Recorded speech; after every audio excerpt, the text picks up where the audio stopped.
Hello everyone. तो फिर से आपका बहुत बहुत स्वागत है हमारे अपने चैनल सीपी स्मार्ट क्लासेस में। तो I hope you guys are doing well. And जो ये आप लोगों को एक्स्ट्रा टाइम मिल गया है, एक्सटेंड हो गए हैं सारे एग्ज़ाम्स आप लोगों के, तो आप लोग काफ़ी इसका अच्छा फ़ायदा उठा रहे होंगे इन अ पॉजिटिव मैनर। सो आज की हम लोग सीरीज़ देखते हैं। आज का जो कुछ सेट है एमसीक्यूज़ के, चलिए स्टार्ट करते हैं हमारे पहले एमसीक्यू से। निम्नलिखित में किस अधिनियम के अंतर्गत भारतीय विधान परिषद को बजट पर बहस करने की शक्ति प्राप्त हुई? और आप में से बहुत सारे लोग इसका आंसर बहुत सही सही जानते हैं, क्योंकि ये जो अधिनियम और एक्ट वगैरह हैं जो स्टार्ट होते हैं रेगुलेटिंग एक्ट से, ये सब आप लोगों ने पढ़ रखे हैं, आप लोगों को पता है। सो यहाँ जो राइट आंसर है वो है आंसर ऑप्शन नंबर बी, भारतीय परिषद अधिनियम 1892। भाई बजट पे बहस करने का अधिकार भी नहीं था, क्योंकि विधान परिषद में कुछ सदस्य जो थे वो भारतीय भी थे। आपको जैसे पता होगा कि एक्सटेंड कर दी गई थी उनकी भारतीयों की संख्या। तो अब यहाँ पे 1892 में बजट पर बहस करने का अधिकार दे दिया गया है, लेकिन सिर्फ बहस करने का अधिकार है, मतदान करने का नहीं। ठीक है, ये बहुत इंपॉर्टेंट पॉइंट होता है। कभी स्टेटमेंट वाइज अगर पूछा गया तो ध्यान रखिएगा, मतदान का अधिकार नहीं है इनको। ओके, यहाँ पे ये मेंशन है। चलिए, तो अगला क्वेश्चन जो है वो, निम्न में से कौन सा एक भारत शासन अधिनियम 1935, देखिए मोस्ट मोस्ट इम्पॉर्टेंट, ये 1935 वाले अधिनियम से बार बार रिपीटेड क्वेश्चन आपसे पूछे जाएंगे और अभी तक हुआ भी है। और अब तो डिटेल पूछने लगा है भाई स्टेटमेंट दे दे करके, तो you have to aware from this kind of question. Okay, 1935 में जो पूछ रहा है, स्वीकार किया हुआ कौन सा एक स्थायी और महत्वपूर्ण अवयव नहीं था? अब देखिए यहाँ पे नहीं है मेंशन, ठीक है, नहीं। इसको मैं इसीलिए हाईलाइट कर लेती हूँ ताकि कि इसको मैं इग्नोर ना कर पाऊँ, जैसे आप में से कई लोग कर देते हैं इग्नोर। तो देश के लिए एक लिखित संविधान, विधानमंडल के लिए निर्वाचित और जवाबदेह प्रतिनिधि, एक संघ की योजना पर विचार, और विधानमंडल के लिए सरकारी सदस्यों का समवाचित किया जाना या नॉमिनेट किया जाना।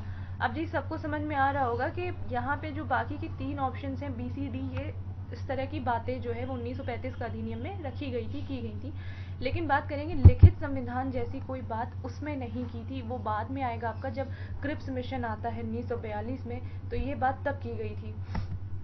यहाँ देखिए मेंशन है 1935 में देश के लिए लिखित संविधान का उल्लेख नहीं था, भारत के लिए संविधान का सर्वप्रथम उल्लेख क्रिप्स मिशन में किया गया। और वो कैसा संविधान होगा? लिखित।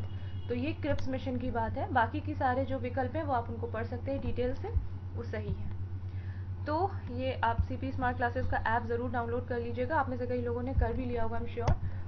थर्ड क्वेश्चन जो है वो, 1946 में निर्मित अंतरिम सरकार में कार्यपालिका परिषद के उप सभापति थे। ये जो अंतरिम सरकार के जितने मंत्रिमंडल हैं, जितने भी अलग अलग विभाग सौंपे गए हैं, इनसे हर बार क्वेश्चन आता है कि फला विभाग किसको था, ये विभाग किसको था। यहाँ जो पूछा है कि कार्यपालिका परिषद के उप सभापति, क्योंकि सभापति जो तो वायसराय था, पदेन था, लेकिन उप सभापति जो थे, आप लोगों को सबको पता है यहाँ पे जे एन नेहरू, जो जे एन नेहरू हैं, जो यानी जवाहरलाल नेहरू जो है वो इसके उप सभापति थे। काफ़ी इम्पोर्टेंट रोल था इनका। 24 अगस्त 1946 को अंतिम राष्ट्रीय सरकार की घोषणा इस व्यवस्था के साथ की गई कि अंतरिम सरकार 2 सितंबर 1946 को कार्यभार संभालेगी। वायसरॉयस में कार्यपालिका परिषद का पदेन अध्यक्ष था। ठीक है, आप लोग सोच रहे होंगे कि भाई उप अध्यक्ष तो नेहरू जी हैं, लेकिन अध्यक्ष जो है वो पदेन था, जो कि वायसरॉय था। अच्छा जी, अगला क्वेश्चन देखते हैं। संविधान सभा द्वारा स्थापित मौलिक अधिकारों और अल्पसंख्यकों हेतु सलाहकार समिति के अध्यक्ष। यहाँ क्वेश्चन थोड़ा चेंज हो गया, अब यहाँ अंतरिम सरकार नहीं पूछ रहे, यहाँ संविधान सभा ने अब जो मंत्री परिषद और अलग अलग समितियां बनी थी, क्योंकि वो संविधान सभा समितियों के माध्यम से कार्य कर रही थी, आपको पता होगा। किसी को कुछ काम दिया गया था, कुछ प्रारूप समिति थी जो प्रारूप तैयार कर रही थी, कुछ अल्पसंख्यकों के लिए थी, कुछ मतलब बेसिकली बहुत सारी अलग अलग समितियां थी। तो मौलिक अधिकारों के लिए यह अल्पसंख्यक हेतु सलाहकार समिति के अध्यक्ष जो थे, वो अगर आपको नाम पता है उनका, तो मेजर तौर पे वो सरदार पटेल जो है उससे जुड़े हुए थे। लेकिन इस समिति के एक जो है उप समिति भी थी, अल्पसंख्यकों हेतु एक उप समिति भी थी, जिसके कि अध्यक्ष पूछा जाता है। तो यहाँ पे उप समितियों के अध्यक्ष जेपी कृपलानी का नाम आता है और H C Mukherjee don't ignore this statement, क्योंकि यहाँ पे जेबी कृपलानी और ये जो आपके हैं एचसी मुखर्जी, इनको लेकर के क्वेश्चन बना हुआ है कि उप समिति के अध्यक्ष कौन थे, तो जेबी कृपलानी और एचसी मुखर्जी। ठीक है, आई होप चीज़ें आपके दिमाग में बैठ रही होंगी। अगला क्वेश्चन जो है वो, भारत के संविधान में उद्देशिका का विचार लिया गया। उद्देशिका यानी हम यहाँ प्रस्तावना, प्रियम्बल की बात कर रहे हैं। तो क्योंकि हमें पता है कि हमने सब कुछ संविधान में इधर उधर से कैप्चर किया है, बहुत सारा एक पार्ट तो 1935 के अधिनियम से काफ़ी चीज़ें ली हुई हैं जो थोड़ी बहुत रह गई थी। तो आप कह सकते हैं सबसे बड़ा वृहद लिखित संविधान है हमारे पास, क्योंकि हम सबको कॉपी कर रहे थे इधर उधर से जो जो हमें अच्छा लग रहा था। तो बात करते हैं उद्देशिका या प्रस्तावना की, तो भाई ये हमने यूएसए के संविधान से लिया है। ठीक है, और भी बहुत सारी चीज़ें यूएसए से ली गई हैं, लेकिन जो मेजॉरिटी है उसकी, तो वो पूरी की पूरी प्रस्तावना जो है वो उससे विचार उससे लिया गया है। अब यहाँ एक और क्वेश्चन बनता है कि प्रस्तावना की जो भाषा है, जो कंटेंट है, वो किस देश से लिया गया है। क्वेश्चन चेंज हो जाता है। देन यहाँ पे आंसर इसका ऑस्ट्रेलिया होता है, क्योंकि जो उसकी भाषा है वो ऑस्ट्रेलिया के संविधान से ली गई है। एक क्वेश्चन में मैंने आपको 2 आंसर बता दिए, 2 क्वेश्चन कंप्लीट करा दिए, थैंक्स टू मी। तो कोई बात नहीं, हम लोग ये एमसीक्यू इसीलिए सॉल्व कर ही रहे हैं। अब देखिए, उद्देशिका का विचार यूएसए के संविधान से लिया है, जबकि भाषा ऑस्ट्रेलिया के संविधान से ली गई है। अच्छा ठीक है, चलिए थोड़ा सा क्रेडिट इस एक्सप्लेनेशन को भी दे देते हैं, क्योंकि यहाँ इन्होंने मेंशन किया हुआ है। सो नेक्स्ट क्वेश्चन जो है स्क्रीन पे, इनमें से किसका सुमेल सही है, ये बताना है। सही है, सॉरी मुझे लगता है आपने आंसर नहीं देखा होगा, इग्नोर करिए। कौन सा सुमेल सही है, तो अनुच्छेद 17 जब आप पढ़ेंगे तो देखिए, न्याय के समक्ष समानता, तो बिल्कुल भी सही नहीं। आपको पता है कि अस्पृश्यता का उन्मूलन और मौलिक अधिकारों से रिलेटेड है, लेकिन अस्पृश्यता से रिलेटेड है। न्याय के समक्ष समानता और इस तरह की बातें भी आप नीति निर्देशक तत्व में और मौलिक अधिकारों में करते हैं। ठीक है, अनुच्छेद 78 संसद के गठन से रिलेटेड नहीं है, और 192 संसद सदस्यों के वेतन और भत्ते से भी रिलेटेड नहीं है। तो यहाँ जो आपको पता है, अब अगर आप नहीं भी पता है, बाकी की 3 आपको पता थे, तो ये आराम से कर लीजिएगा। 352 में आपात स्थिति की घोषणा है। ठीक है, तो ये हमारा ऑप्शन सही था। और ध्यान दीजिएगा, यहाँ सही है मेंशन है, ना सही वाला। खैर वो तो देख के क्वेश्चन आप लोग इतना अंदाज़ा लगा ही लेंगे। ओके, देखिए करेक्ट आंसर डी। आप में से कुछ लोगों ने पहले ही देख लिया होगा मेरी उसकी वजह से।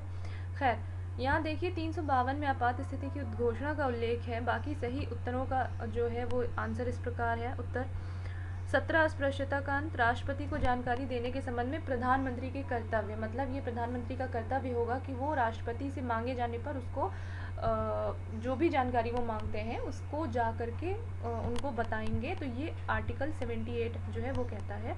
192 कहता है, राज्य विधानमंडल के सदस्यों की निर्हरताओं से संबंधित प्रश्नों पर विनिश्चय, या राज्य विधानमंडल से रिलेटेड है 192।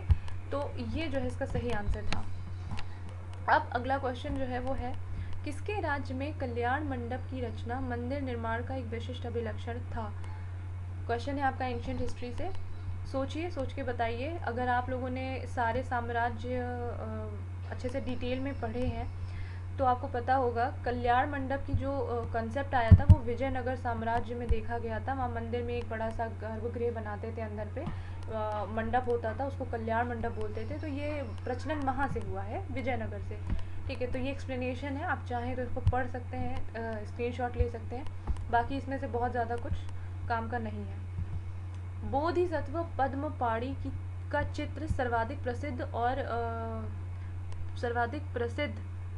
और प्रायः चित्रित चित्रकारी है, मतलब बहुत ही विख्यात चित्रकारी है। यहाँ ये शायद कहना चाह रहा है क्वेश्चन। तो बोधिसत्व पद्मपाणि का चित्र बताना है आपको कि किस जगह पे वो है। तो अजंता में, बादामी की गुफाओं में, बाग में, अलोरा में, कहाँ पे। तो ये आर्ट एंड कल्चर से आपका ये क्वेश्चन आया हुआ है। तो अगर पढ़ा है आर्ट एंड कल्चर देन आप इसका सही आंसर लगा पा रहे होंगे। ऑप्शन नंबर ए, अजंता में बोधिसत्व पद्मपाणि आपको देखने मिलता है। फिर से वही वाघस्पति गायरोला ने विषय की दृष्टि से अजंता की चित्रकला को 3 प्रमुख भागों में बांटा, जिसकी दूसरी श्रेणी में लोकपाल, बुद्ध, बोधिसत्व, राजा रानियों की आकृतियों आदि को रखा गया है। अब वही अगेन बहुत सारा मसाला, तो चाहें तो आप इसको भी पढ़ सकते हैं। अगला क्वेश्चन है बहुत इजी सा आपके सामने, नागर, द्रविड़ और वेसर बेसिकली क्या है। इससे पहले बहुत सारे क्वेश्चन में हम लोग जो है डिस्कस कर चुके हैं कि ये शैलियाँ जो थी वो किस किस तरह से अलग अलग मंदिरों को बनाने के लिए किन किन जगहों पे यूज़ हो रही थी। तो भारतीय मंदिर वास्तु की 3 मुख्य शैलियाँ हैं ये, ठीक है। काफ़ी हल्का, इजी और अच्छा क्वेश्चन था। तो द्राविड़ बेसिकली जो दक्षिण भारत के मंदिर आप देखेंगे तो ये इस शैली में बने हुए हैं। उत्तर भारत जो है वो नागर श्रेणी में बने हुए हैं, और जहाँ पे जो संक्रमण क्षेत्र है आप कह सकते हैं वहाँ का कुछ हिस्सा, उत्तर भारत का कुछ हिस्सा, तो वो वेसर शैली में आता है। और उड़ीसा और इधर आप चले जाइए तो वो वेसर शैली में मिलेगा। खैर, ये आर्ट एंड कल्चर का काफ़ी वास्ट आप कह सकते हैं कि दायरा है ये सब पढ़ना, और काफ़ी आता भी है यहाँ से। सो आप पढ़ सकते हैं इसको। नागर उत्तर भारत में, वेसर शैली मध्य भारत में, जैसे मैंने बताया कि वो जो संक्रमण क्षेत्र है जहाँ उत्तर भारत और दक्षिण भारत मिल रहा है, मध्य भारत, और द्रविड़ दक्षिण भारत में प्रचलित थी। मोटा मोटा हमको ये पता होना चाहिए बस।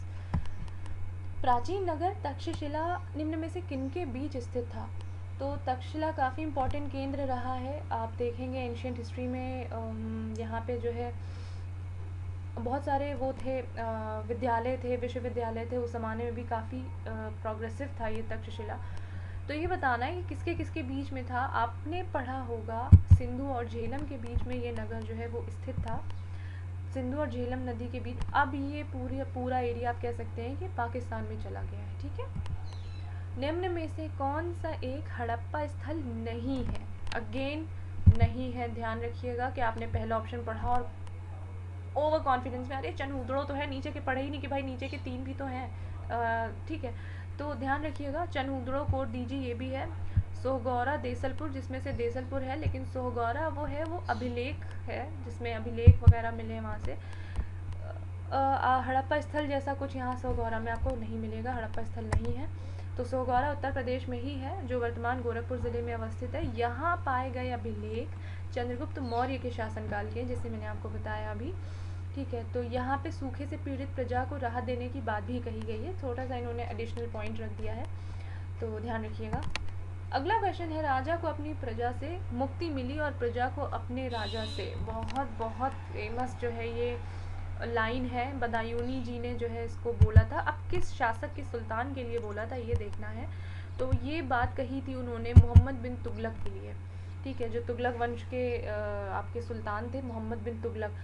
इनका क्या था, इनके कुछ काम ऐसे थे जिनसे प्रजा को काफ़ी प्रॉब्लम हो रही थी। जैसे ये राजधानी परिवर्तित कर दिए मुगल, उसके जो ये चंगेज़ खान कौन था, मंगोल आक्रमण से बचने के लिए इन्होंने राजधानी परिवर्तित की, सांकेतिक मुद्रा चलाई, ठीक है। दोआब में कर जो है बढ़ा दिया, वो काफ़ी ज़्यादा वसूलने लगे। तो ये सब इनके कुछ असफल कार्य थे जिनकी वजह से जनता इनको बहुत ज़्यादा पसंद नहीं कर पा रही थी। तो इसलिए जब ये इनकी मृत्यु हुई तो बदायूनी ने ऐसा कुछ स्टेटमेंट मोहम्मद बिन तुगलक के लिए दिया था।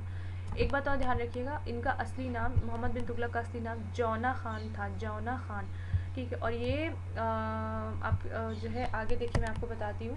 फ़िरोज़ शाह तुगलक का चचेरा भाई था, और जब फ़िरोज़ शाह तुगलक के बाद जब ये मोहम्मद बिन तुगलक के बाद 1351 में जब ये जो है मृत्यु हुई, तो फ़िरोज़ शाह तुगलक ने अपने भाई की ही याद में, आप जो जौनपुर आप पढ़ते हैं, जैसे पूर्व का शिराज बोलते हैं, पूर्व का मोती बोलते हैं, तो वो जौनपुर नामक जो है वो नगर की नींव डाली थी, किसकी, अपने भाई की याद में, ठीक है, मोहम्मद बिन तुगलक के लिए। सो अब देखिए वही चंगेज़ खान की बात आ गई। चंगेज़ खान के अधीन मंगोलों ने भारत पर आक्रमण किया था। तो आप कह सकते हैं कि पहली बार पूछ रहा है मंगोलों का भारत पर आक्रमण कब हुआ था। तो अल्टीमेटली अगर देखा जाए तो जब इल्तुतमिश का शासन होता है तो चंगेज़ खान भारत की सीमा तक ऑलमोस्ट आ गया था और आक्रमण भी किया था, लेकिन क्योंकि इल्तुतमिश ने जो ख्वारिज़्म का शाह था उसको पनाह देने से इनकार कर दिया था, तो इसलिए वो वहीं से वहीं बाहर ही लौट गया था, पूरा इंडिया के अंदर नहीं आ पाया था। तो ये पहला आक्रमण था जिससे बचा लिया था इल्तुतमिश ने अपने साम्राज्य को, अपनी सल्तनत को। लेकिन जो अगर पूछा जाए कभी आपसे कि सबसे ज़्यादा मंगोल आक्रमण किसके शासनकाल में हुए हैं, देन आंसर होगा अलाउद्दीन खिलजी, सबसे ज़्यादा आक्रमण हुए हैं। तो ये आपका सही आंसर है। मंगोलों ने भारत पर आक्रमण इल्तुतमिश के शासनकाल में किया, लेकिन वह भारत के अंदर तक नहीं आया क्योंकि इल्तुतमिश ने ख्वारिज़्म के शाह को शरण देने से इनकार कर दिया था, जिसका पीछा करते करते वो इंडिया आया था। बेसिकली ये कहानी थी। उसको तब इंडिया से कोई इतना लेना देना नहीं था, तब नहीं था, लेकिन बाद में लेना देना हो गया था। खैर वो बात की बात है, हिस्ट्री की बात है। यहाँ पे आपको अगेन कुछ इम्पॉर्टेंट हमारे जो है कंटेंट जो चल रहे हैं हमारे ऐप पे, जो बैचेस चल रहे हैं उसकी जानकारी दी गई है। देखिए यहाँ पे सब कुछ मेंशन है। आप चाहें तो इनमें से किसी भी कोर्स को एनरोल कर सकते हैं, उसके लिए आप इनमें से दिए गए नंबर पे कांटेक्ट भी कर सकते हैं। तो ज़रूर एक्सपीरियंस लिया करिए लाइव क्लासेस का, मेरा तो यही मानना है। एक बार आपको मतलब एक्सपीरियंस करना चाहिए इस तरह का कोर्स परचेज़ करके और उस पर करके, और कोई बहुत ज़्यादा प्राइस भी नहीं है। खैर 14वां क्वेश्चन जो है वो निम्न युग्मों में से कौन सा सही रूप में सुमेलित है। अब यहाँ पे भी सुमेलित है बताना है। तो दीवान ए बंदगानी तुगलक, या तुगलक वंश के किसी शासक का नाम आप लिख देते तो भी ठीक था, लेकिन यहाँ तुगलक वंश लिखा है। मुस्तखराज बलबन दीवाने कोही दीवाने अर्ज, देखिए मुस्तखराज अलाउद्दीन खिलजी का था। दीवाने अमीर कोही बहुत बहुत इम्पॉर्टेंट विभाग था, कृषि विभाग भी जिसको कह सकते हैं आप, ये मोहम्मद बिन तुगलक का था। और दीवाने अर्ज सैन्य विभाग था जो कि बलबन के शासनकाल में जो है देखने में आया था। तो ये सब तो आपको दिख रहा है कि सुमेलित नहीं है। जो सही है वो दीवाने बंदगान या बंदगानी जो है फ़िरोज़ शाह तुगलक का था। क्या था ये, खैरात विभाग टाइप का था जो उन्होंने स्टार्ट किया था। तो यहाँ फ़िरोज़ शाह तुगलक नहीं लिखा है, कोई बात नहीं, तब भी जो सबसे नियरेस्ट ऑप्शन है वो यही है। दीवाने बंदगानी फ़िरोज़ शाह तुगलक, जो गुलामों का विभाग कह सकते हैं। हाँ, दीवाने बंदगानी गुलामों का विभाग। इसी तरह का इन्होंने खैराती विभाग भी शुरू किया था, तो वो भी है जो फ़िरोज़ शाह तुगलक ने ही स्टार्ट किया था। अच्छा, मुस्तखराज और ये सब मैं आपको बता चुकी हूँ, अब चाहें तो इसको एक बार फिर से देख लीजिए। 15वां क्वेश्चन है, निम्न में से कौन सा युग्म सही सुमेलित है। फिर से यहाँ सही सुमेलित है बताना है। तो बक्सर का युद्ध 1764, और बहुत अच्छे से पढ़ा आप लोगों ने कि ये मीर जाफ़र के बीच तो नहीं हुआ था, ठीक है। दूसरा है वांडीवाश फ्रांसीसी versus east India company, Jallianwala Dalhousie versus मराठे, खेड़ा निज़ाम। बिल्कुल भी नहीं, यहाँ पे आप वांडीवाश पढ़ते ही इस पर ऑप्शन टिक कर दीजिएगा, क्योंकि ये फ्रांसीसी वर्सेस ईस्ट इंडिया कंपनी के बीच में हुआ था और 1760 में हुआ था। बेसिकली जो कार्नाटिक वॉर्स आपको पता होंगे, आपने पढ़े होंगे, जो हो रहे थे उस समय ईस्ट इंडिया कंपनी और फ्रांसीसियों के बीच में, ये उन्हीं में तीसरा जो है कार्नाटिक वॉर था, जिसको वांडीवाश भी आप नाम दे देते हैं। तो ये वही था वांडीवाश का निर्णायक युद्ध। तो ये आपका सही आंसर है। बाकी का देखिए, आपको पता है कि जब बक्सर का युद्ध हुआ था तब मीर जाफ़र जो है वो अंग्रेज़ों के साथ एक तरह से कठपुतली शासक उनका बन चुका था, और उनके साथ हो गया था वापस से दोबारा से, और मीर कासिम को इन लोगों ने भगा दिया था। और मीर कासिम शुजा-उद-दौला और जो है आपके मुग़ल उस टाइम पे शाह आलम द्वितीय जो थे, जो एक तरह से निर्वासित जीवन जी रहे थे, पूरी एक कहानी है हिस्ट्री की। तो ये तीनों के बीच में उनकी संयुक्त सेना थी, और अगल जो वर्सेस में जो थे वो थे east India company. Sir Eyre Coote के नेतृत्व में लड़ी गई थी, ना कि क्लाइव। तो यहाँ क्या था, बक्सर का युद्ध 1764 में हो गया। अब देखिए जलियांवाला बाग बहुत फेमस है, आपको पता है कि वो किससे रिलेटेड था। वो कोई युद्ध नहीं था, वो बस एक विध्वंसक घटना थी, नरसंहार था। और इसके बाद क्या था, खेड़ा। हाँ, तो खेड़ा का युद्ध जो था वो शाहू और ताराबाई के बीच में हुआ था। शाहू जब मुग़ल कैद से आज़ाद हुए तो उन्होंने देखा कि भाई हमारा जो अधिकार है वो इस बीच में ताराबाई नाम की जो है उनके भाई की बीवी ने अपने बच्चे को बैठा दिया है। तो इस बीच इस सब कहानी की वजह से शाहू और ताराबाई में खेड़ा का युद्ध हुआ था 1707। काफ़ी कहानियाँ हैं इतिहास की, जो लोग पढ़ चुके हैं वो समझ पा रहे होंगे, जो नहीं पढ़े उनको बहुत ज़्यादा बोर भी लग रहा होगा। तो मैं चाहूँगी कि एक बार आप सिलेबस कंप्लीट भी कर लीजिए और अगर नहीं किया है तो यहाँ से MCQs से आपको ये भी पता चल जाएगा कि किस तरह के क्वेश्चन बनते हैं, तब जाके उसको पढ़ ज़रूर लीजिएगा। अगला क्वेश्चन है, निम्न में से कौन सा एक क्षेत्र 1857 के विद्रोह से प्रभावित नहीं था। तो हाँ, हमें पता है कि सारा पूरा भारत जो है वो नहीं भाग ले रहा था उस समय। जो एक वर्ग था, आप कह सकते हैं एक सभ्य शिक्षित वर्ग था, उच्च वर्ग था, मध्यम वर्ग था, ये बिल्कुल भी उससे रिलेटेड नहीं था, उसमें भाग नहीं लिया था। उसके हिसाब से ठीक है, जो चल रहा है ब्रिटिश शासन चलने दो, उस हुकूमत को छेड़ना नहीं चाहते थे। झांसी, चित्तौड़, जगदीशपुर, लखनऊ। तो आपको पता है झांसी में लक्ष्मीबाई नेतृत्व कर रही थी, जगदीशपुर में कुंवर सिंह और लखनऊ में हज़रत महल कर रही थी। झांसी में रानी लक्ष्मीबाई कर रही थी, सॉरी अगर मैं गलत बोल रही हूँ तो।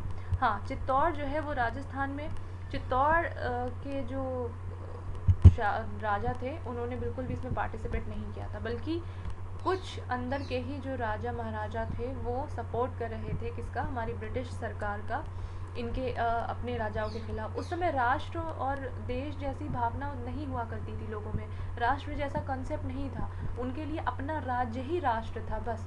ठीक है, ये एकता का सूत्र में बंधना, ये सब चीज़ें कंसेप्ट बाद में आया है जब हमने टुकड़े टुकड़े जोड़ करके पूरा वो बनाया है। तो इसलिए उनके लिए इतनी कोई बड़ी बात नहीं थी उस चीज़ से करना।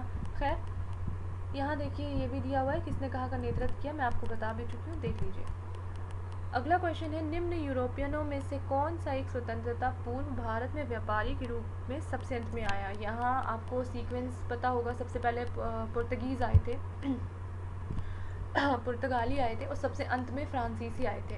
ठीक है, तो पुर्तगाली, डच, इंग्लिश और देन फ्रांसीसी। अच्छा, फ्रांसीसी सबसे बाद में भी आए और सबसे पहले गए, ये चीज़।